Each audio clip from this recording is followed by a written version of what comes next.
Salut Xavier. Salut à toi, Tim, ça va? Ça va super et toi? Bah écoute, ça va, ça va. Magnifique, magnifique. Bah, écoute, on te remercie déjà d'avoir pris un peu de temps pour cette interview. Ok, bah c'est moi qui vous remercie, hein, ça fait toujours plaisir.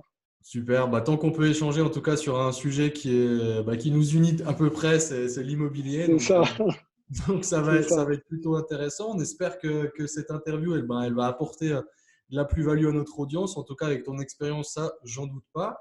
Puis du coup, Ok, bah, évidemment, alors, t'es quand même assez connu, tu es une belle communauté, mais pour ceux qui ne te connaissent pas forcément, est-ce que tu pourrais te ouais. présenter en deux mots, parler un peu de toi?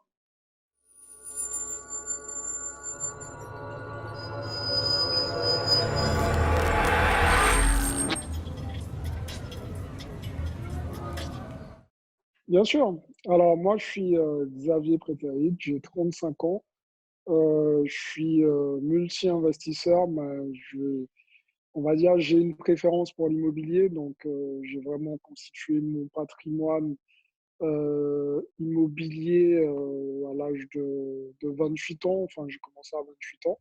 Et je continue à le faire grandir au fil du temps. Donc voilà, pour faire simple. Super, super, super. Et du coup, avant de te lancer dans l'immobilier, j'imagine que, voilà, en fait, qu'est-ce qui t'a fait déjà choisir l'immobilier et qu'est-ce que tu faisais avant ça, quoi? Alors, avant, j'étais prothésiste dentaire.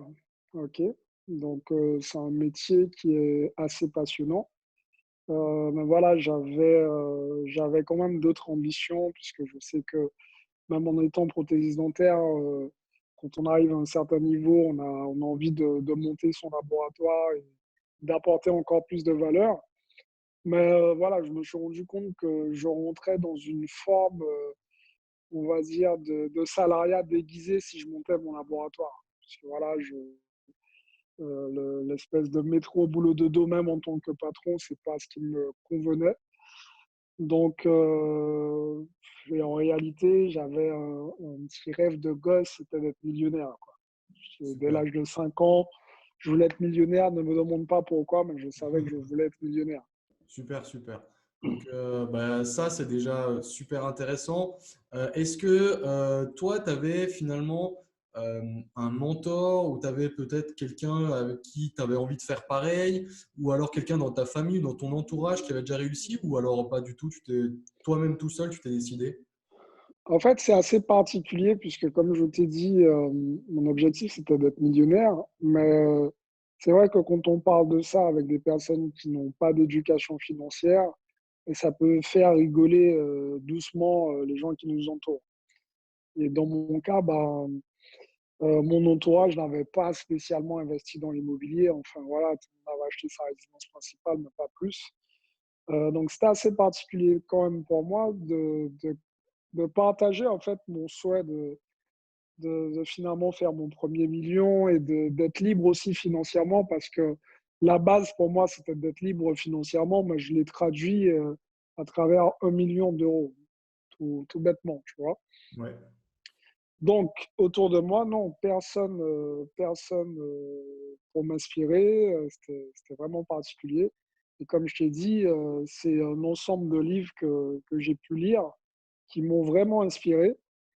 Mais je me suis retrouvé aussi dans des moments de grande réflexion, en fait, pour te donner une petite idée. Je me souviens, à l'époque, j'habitais dans mon petit studio et j'avais réussi à mettre pas mal d'argent de côté, enfin, pas mal d'argent de côté par rapport à mon salaire, bien ouais, évidemment. Et, et un truc de dingue, c'est que j'arrive dans la boîte aux lettres et je vois un courrier des impôts, tu vois.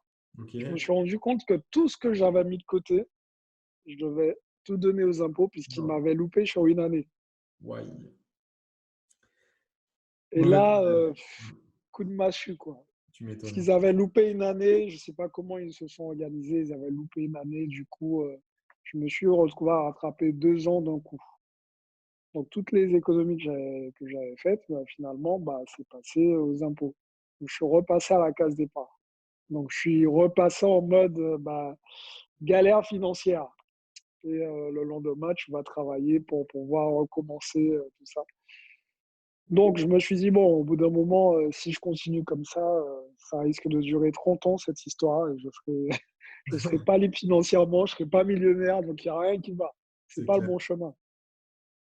Et je suis rentré dans une agence immobilière où j'ai commencé à prendre des renseignements, hein, tout bêtement.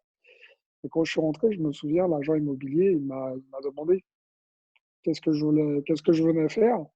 Je lui ai dit que je souhaitais investir dans l'immobilier et que je regardais le prix des biens. Excellent. Et il m'a pris de haut.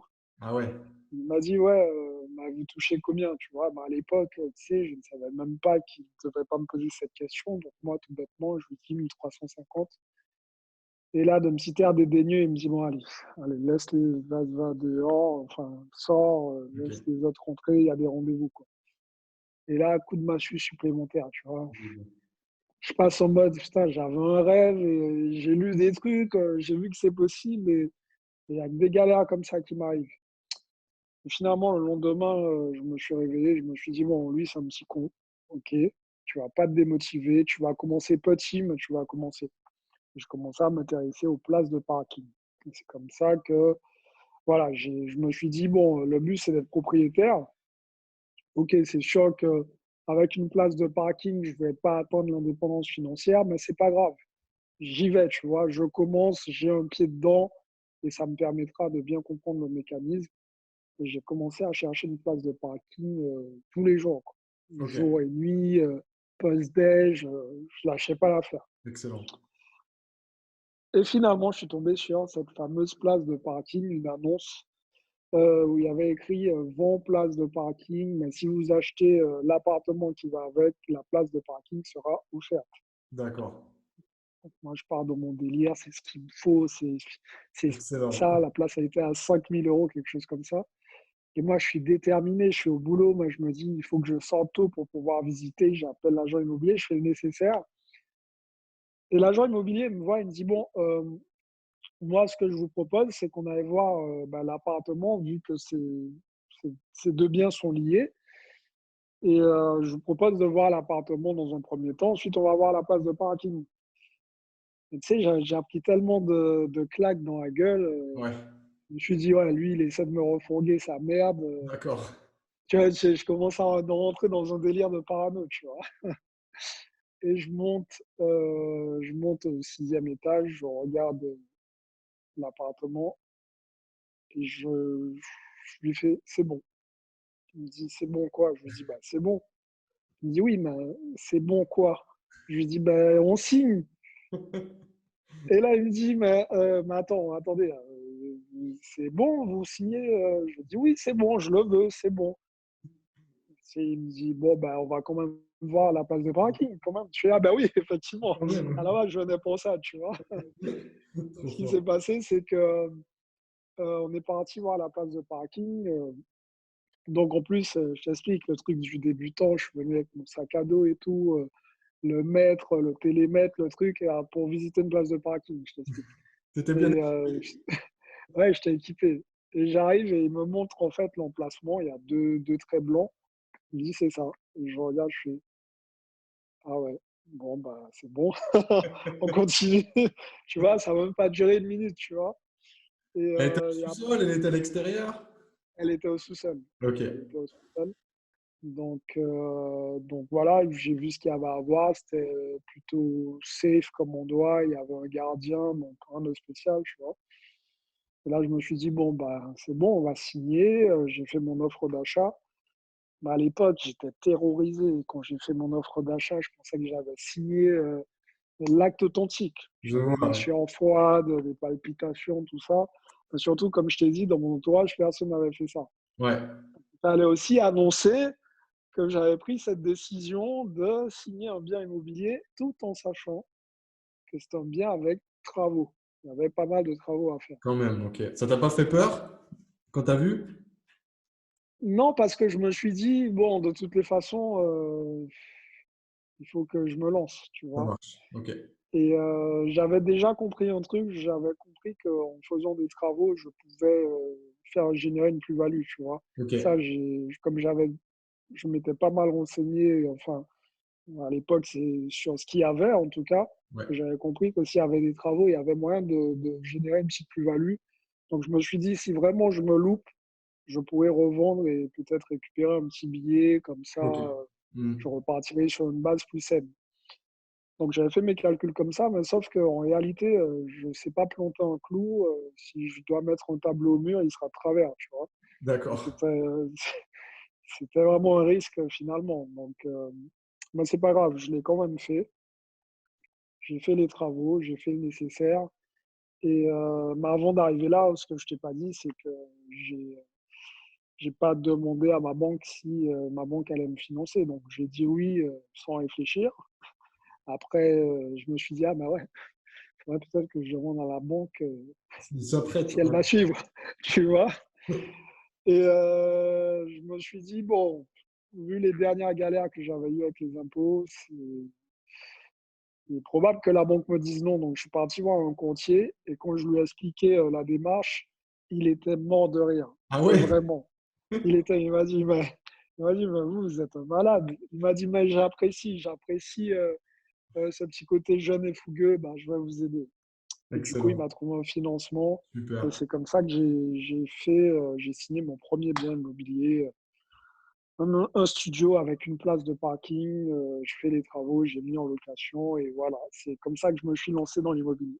Excellent. Et c'est magnifique, c'est magnifique. Et du coup, l'offre que tu as fait, tu l'avais négociée, pas négociée?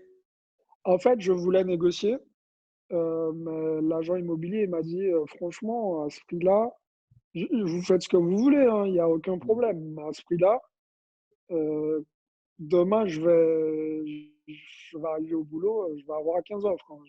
Après, il m'a dit moi, je suis là pour faire passer votre offre. Mais vous voulez négocier combien? Et là, je lui dis, je vais négocier genre 2 000 euros, tu sais, parce que bon, comme il m'a déjà annoncé que ça va être chaud, il me dit, bah franchement, pour 2 000 euros, vous voulez vraiment perdre le bien? Je fais, bon, allez, on n'en Allez, c'est négocie bon. Ok. pas, c'est bon.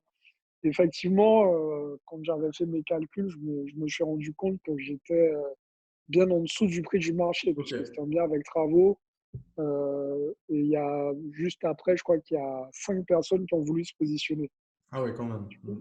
Ouais, et du coup, j'ai dû négocier par la suite avec le vendeur en disant que j'étais un petit jeune, que je voulais que ce soit ma résidence principale. Ok. Voilà, j'ai mis tous les arguments sur le tapis et puis c'est comme ça que c'est passé, tu vois. Ok. Super. Donc voilà. Ok. Et ce bien, juste, tu l'as encore ou tu l'as revendu? Si, j'ai encore ce bien. C'est Et ouf. ouais, il est encore en location, il continue à générer son petit cash flow tranquillement. Excellent. Et puis voilà. Ok. Super. Bon, bah ça, c'est vraiment le pied à l'étrier, comme on dit. Le pied à l'étrier. Exactement. Exactement. Et du coup, on a une question qui est assez intéressante, mais est-ce que toi, tu t'es formé avec donc des livres, tu t'es formé un peu sur Internet, tu t'es formé un peu comment dans l'immobilier? Bon, en fait, c'est assez particulier puisque, comme je t'ai dit, en 2014, il y avait quasiment rien sur le net. Ok. Ouais, Aujourd'hui, c'est vrai qu'il y a énormément de formateurs, des personnes qui ont acheté tout juste un bien et qui font des formations. Mais avant, il n'y avait rien du tout. Donc, du coup, je me suis fait moi-même sur le terrain. ok, Donc, j'ai fait aussi pas mal d'erreurs, tu vois. Les premiers livres que j'ai lus, si tu veux, ce sont des livres qui m'ont inspiré pour me dire que c'était possible et que j'étais sur la bonne voie. Après, le reste, c'était ma logique expérience, quoi. et mon courage, tu vois, c'est Ok, tout, hein. Voilà. super. Et du coup, maintenant, bah, voilà, que tu as investi beaucoup plus, est-ce que tu as un type d'opération que tu affectionnes plus ou pas du tout? Bien sûr. En fait, ce qui s'est passé après, bah, j'ai toujours gardé ce focus laser puisque j'aime bien parler de 2 types de focus. Ok, J'aime dire qu'il y a un focus lampe torche. Le focus lampe torche, bah, comme une lampe torche le fait, elle éclaire toute une pièce. Et le focus laser, il va pointer sur un objet. Ok. exact. Donc, mon objectif, c'est toujours d'avoir un focus laser. Et une fois que j'atteins mon objectif, je déplace mon laser, tout simplement.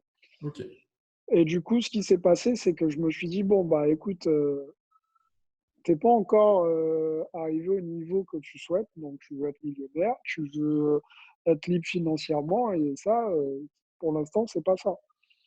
Et j'avais fait mes petits calculs et je me suis rendu compte que si je continuais à acheter des appartements, ben, ça allait me prendre énormément de temps. Mais c'est même pas que ça le problème, puisque je suis patient.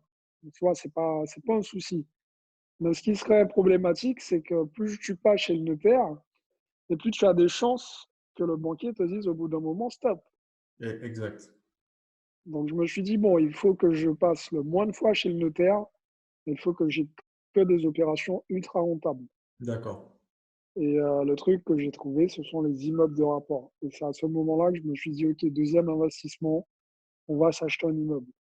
Super. Toujours dans la même croyance, un peu, tu sais, un peu fou, un peu, Mm.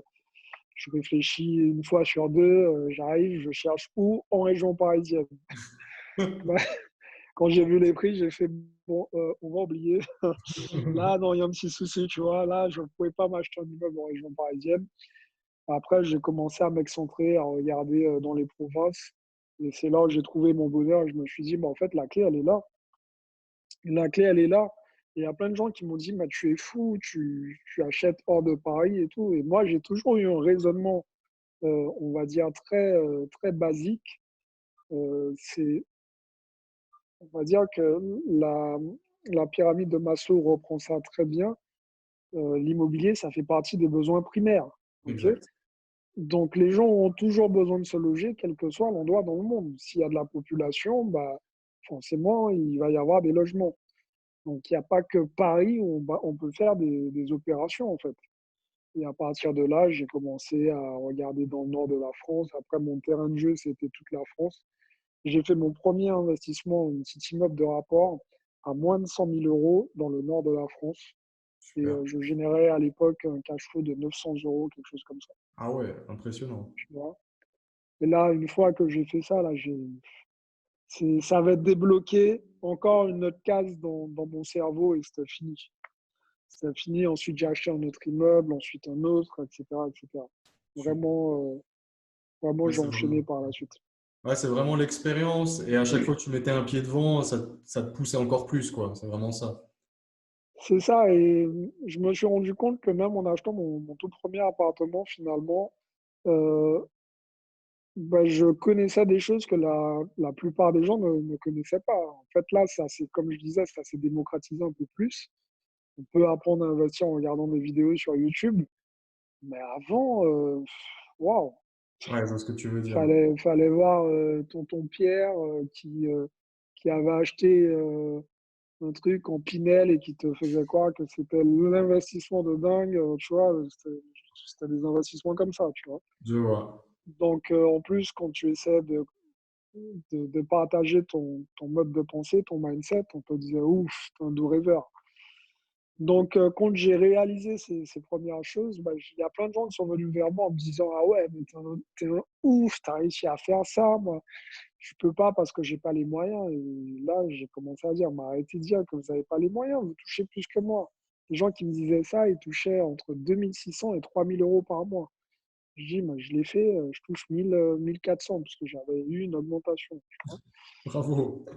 Un truc de dingue. Et je leur ai montré que voilà, que c'était possible. Et à partir de là, quand j'ai acheté l'immeuble, là, je sais que ça a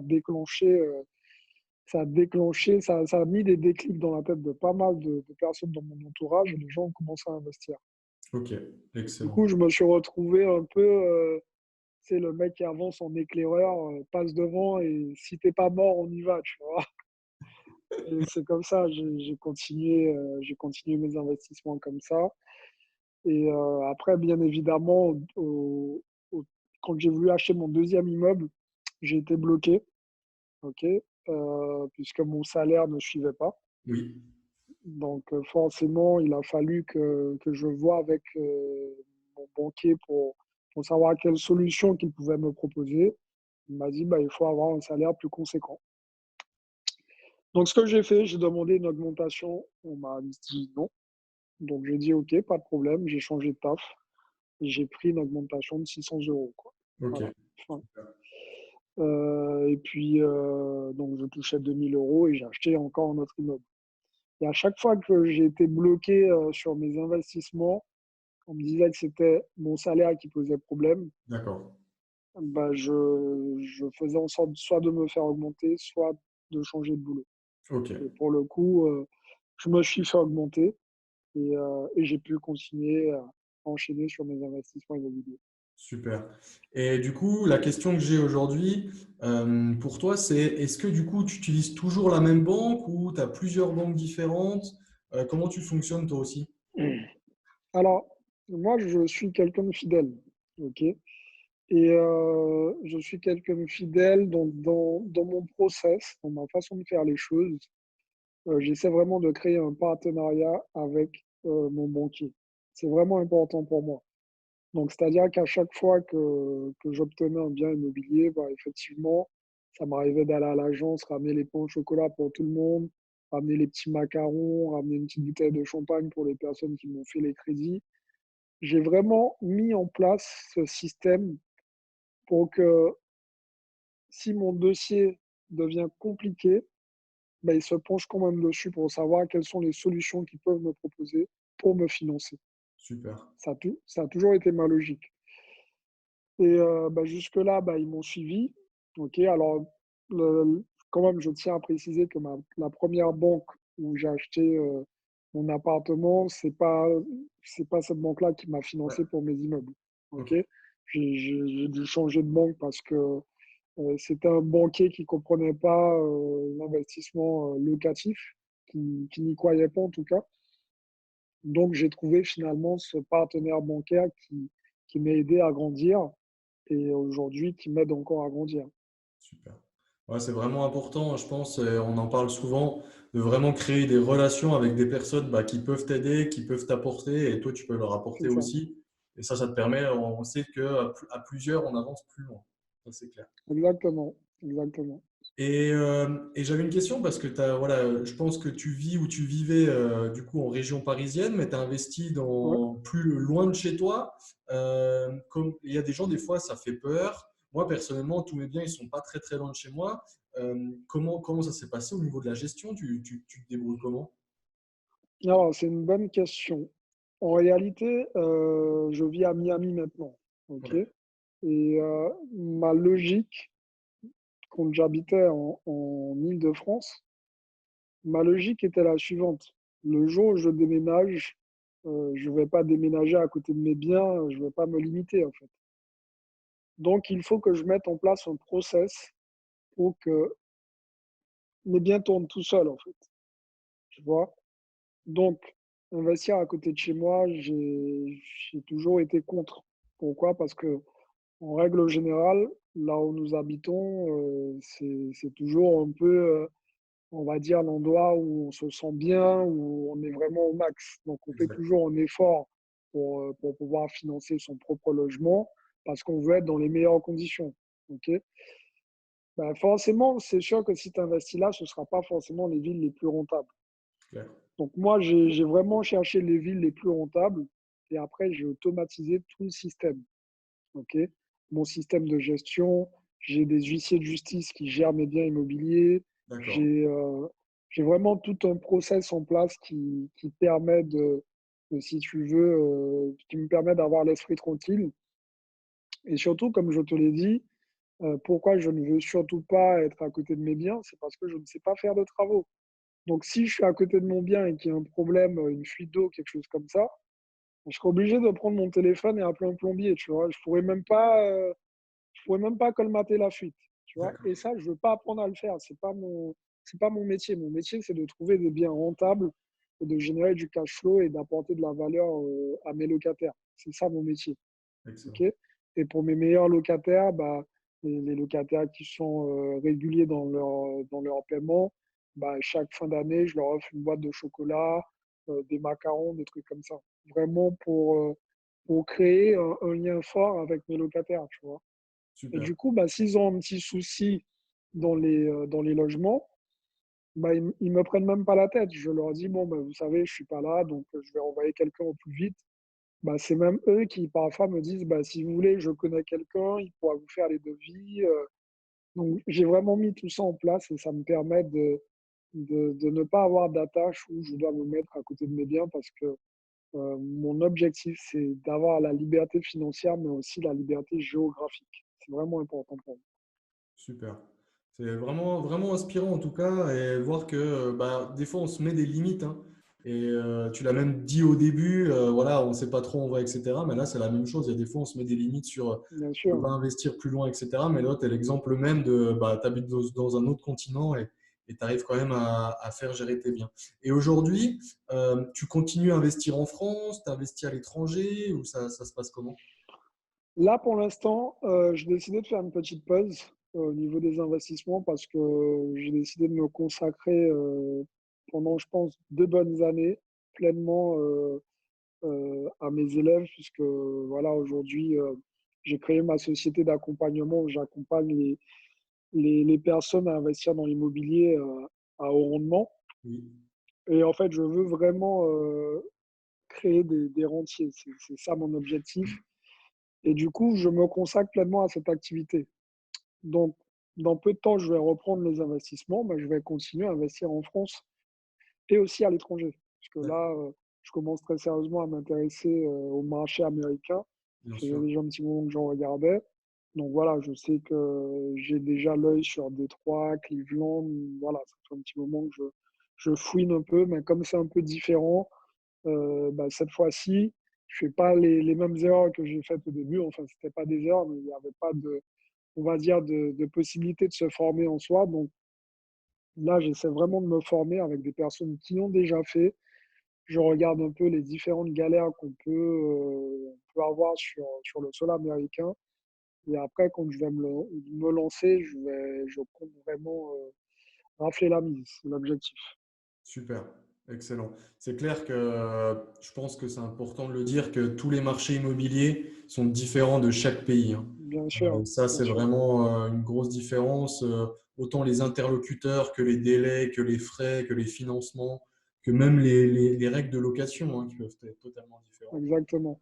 Donc, vaut mieux ne pas aller trop sans connaissance au risque de se faire mal. Ouais. Et du coup, pour toi, aujourd'hui, bah, comme avec ton expérience d'investisseur et avec les gens que tu accompagnes un peu, est-ce que pour toi, il y a vraiment des qualités principales d'un bon investisseur ou pas forcément?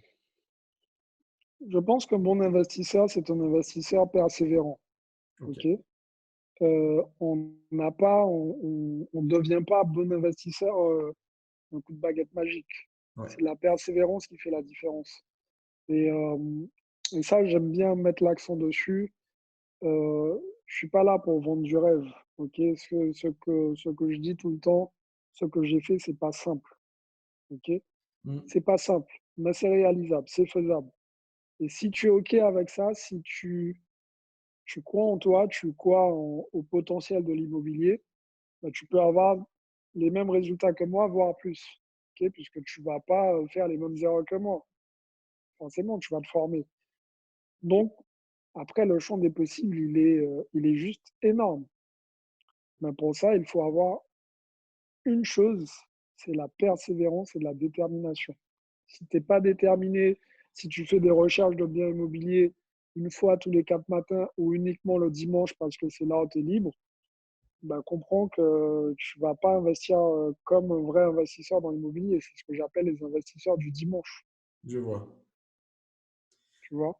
Ouais, ouais, carrément. Et je pense aussi, et là, ce que tu viens de dire, c'est super important, la persévérance. Et ça, finalement, dans n'importe quel domaine de la vie qui touche un petit peu à l'entrepreneuriat, ça fait la différence entre ceux qui continuent et ceux qui Bien sûr. s'arrêtent. Et du coup, toi, aujourd'hui, est-ce que tu as rencontré, bah, on a bien vu que tu as continué à avancer, mais est-ce qu'il y a des difficultés? C'est quoi les grandes difficultés que tu as pu rencontrer dans ton parcours d'investisseur? Ou s'il n'y en a pas eu Bah, forcément, mais… si, j'en ai eu beaucoup, j'en ai eu beaucoup. En fait, tout au long de mon parcours, c'était un parcours rempli de galères, en fait, tu vois? Mon premier bien immobilier, bah, comme je t'ai dit, enfin, mon premier bien immobilier, ça s'est bien passé, donc pas de souci. Mais mon premier immeuble, je l'ai acheté et je me suis rendu compte, heu, quelques années après que j'avais fait une erreur au niveau de la toiture, OK? D'accord. La toiture, elle était complètement à refaire. Mais, j'avais fait la visite comme, comment dire? J'avais fait la visite comme si je visitais un appartement, tu Ok. vois? Hmm. C'est C'était pas la c'était même assez chose. spécial. Hmm. C'est pas du tout la même chose. Donc j'ai pas pris en compte, bah, la toiture, j'ai pas pris en compte tous ces éléments et du coup, bah, une erreur à 60 000 €, tu Ouais. vois? Ouais. Voilà, juste Ah, comme ça pour que c'est les pas gens rigolo. comprennent, Hmm. voilà. Et après, il y a eu aussi des visites où, ce que je n'ai pas dit, c'est que quand tu veux faire des visites et que tu es employé, bah, tu dois aussi trouver, un juste milieu entre le fait de ne pas rater l'opportunité et le fait d'être présent à ton boulot. C'est Donc clair. j'ai dû, inventer des histoires parfois en disant: «Bah, écoutez, je me sens pas bien, j'ai une gastro ou j'ai mal à la tête». Enfin, j'inventais des histoires, pour pouvoir aller visiter des biens, tu vois? Et j'ai dû travailler très dur. Enfin, à un certain moment, j'ai travaillé 7 jours sur 7. Et c'était la période où, j'ai voulu quand on m'a dit: «Bon, bah, monsieur Prétérit, on va pas vous augmenter», non, quand la banque m'a dit: «Monsieur Prétérit, on va pas vous suivre puisqu'il nous faut plus de cash pour qu'on puisse, vous financer de nouveaux biens». Je suis parti voir mon boss et je lui ai dit: «Écoute, voilà, maintenant je veux être chef de laboratoire, quelles sont les marches à suivre?» Et il m'a dit: «Bah, non, en fait, c'est pas comme ça que ça se passe». J'ai dit: «OK, bah, c'est pas grave, je vais changer de boulot», tu vois? Il m'a dit: «Bon, viens, on va discuter» et je suis passé chef de laboratoire à force de persévérance et j'ai fait un gap de 600 € supplémentaires. Super. Sauf que derrière, j'ai dû travailler 7 jours sur 7 pour mon patron, C'est alors que clair. c'est pas légal, on est OK avec ça.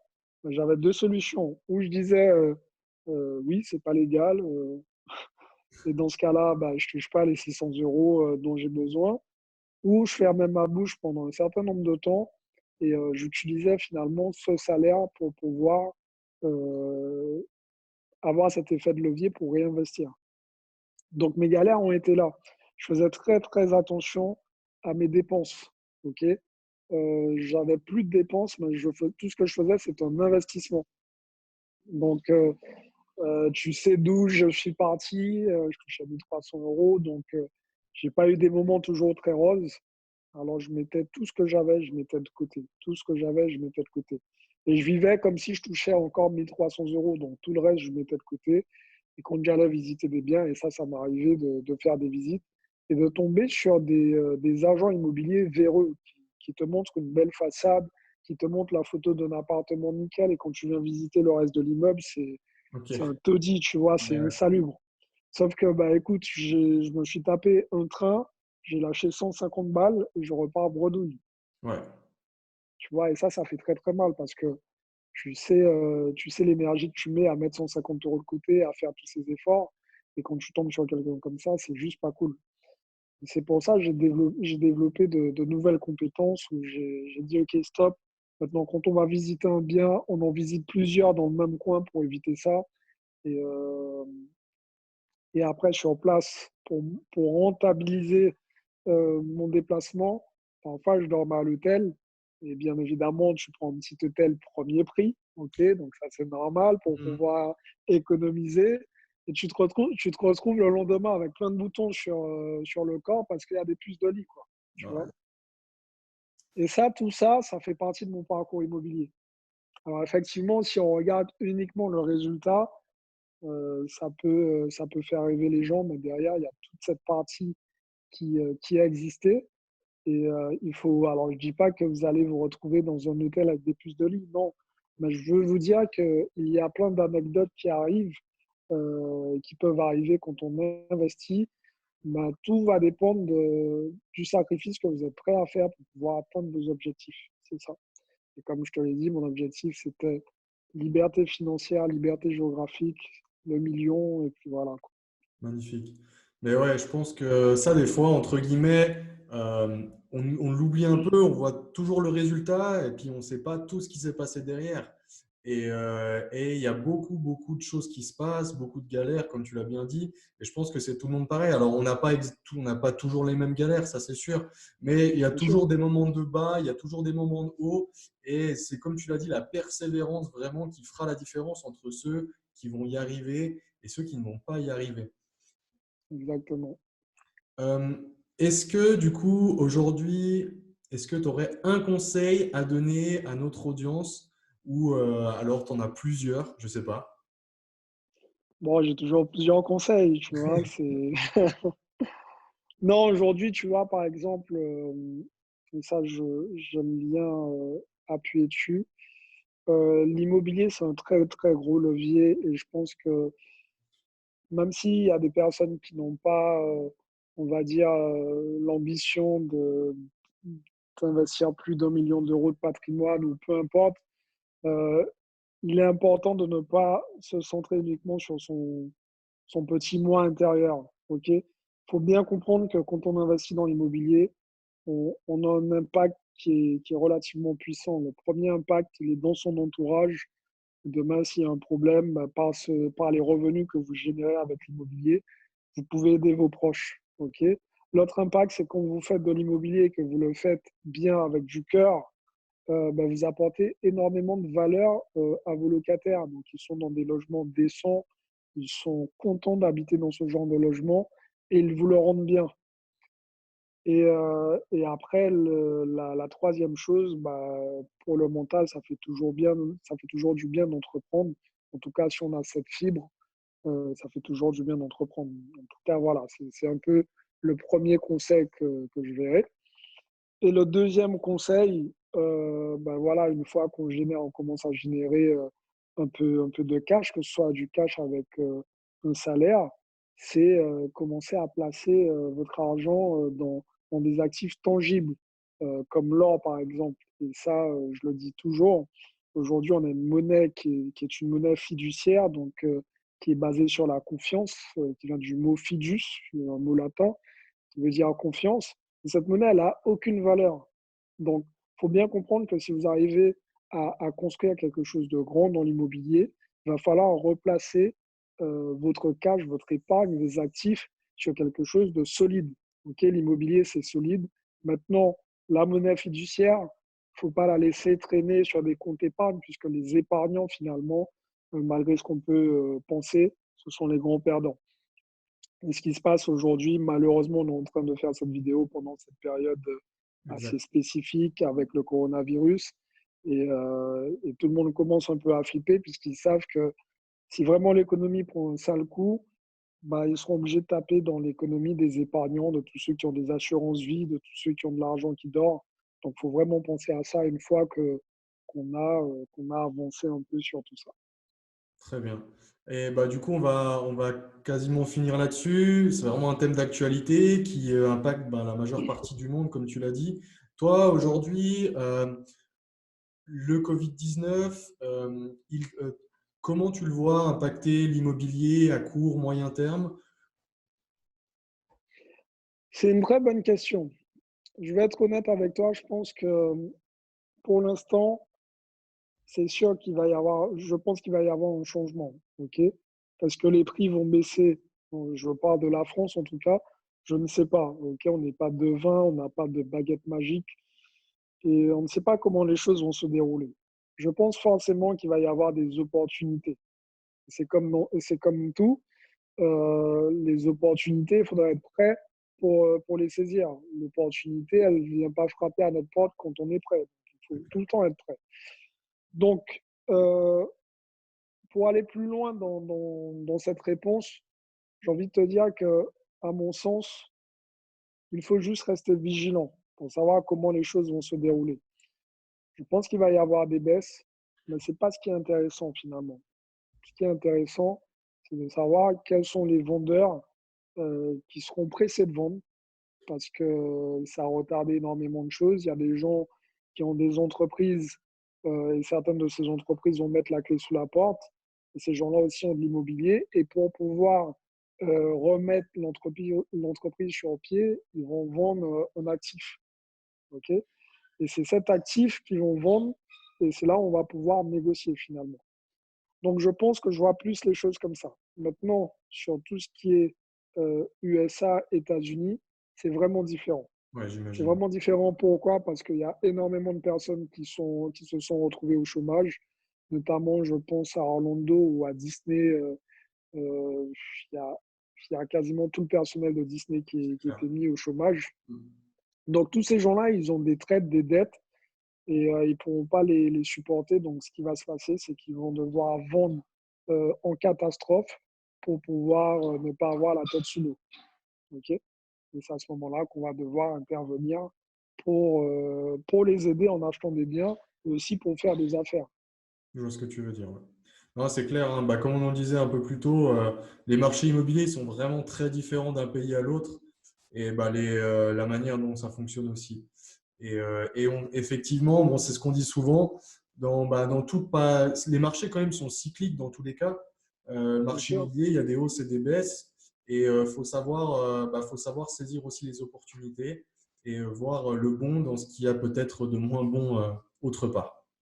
exactement. Mais je pense que pour finir avec cette réponse, il ne faut pas être en mode bah, j'attends que l'immobilier baisse pendant le Covid-19. Je ne pense pas que ce soit le bon mode de pensée. Je pense qu'il faut être comme d'habitude et comme sur tout marché, à la recherche de l'opportunité. C'est tout. Super. C'est là où on va faire des affaires. Bon, je pense que c'est le mot de la fin et c'est super intéressant. Xavier, merci beaucoup pour ton temps. Pour Merci à notre vous. audience, tu peux dire un mot bah, sur tes réseaux, ce que tu fais, etc.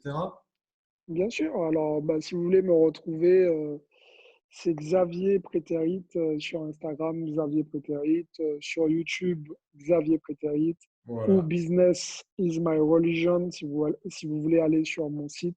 Donc, c'est simple, hein, www.businessismyreligion.com. Et puis, je pense que normalement, vous allez me trouver. super. Voilà. Bon, en tout cas, on mettra pour tout le monde, ceux qui sont intéressés, on mettra les liens évidemment dans la description de cette vidéo, de ce podcast. J'espère en tout cas que bah, ces différents conseils et ce retour d'expérience de Xavier a été très intéressant pour vous. En tout cas, c'est super inspirant. On voit qu'avec la Merci. persévérance, connaissance, eh ben, on peut arriver à faire des grandes choses. En tout cas, merci beaucoup encore. Et puis, ben, écoute, peut-être à très bientôt. Bon, en tout cas, merci à vous. Merci aussi pour votre temps. Et on se dit à très vite. Allez, ciao Xavier. Allez, ciao. Bye.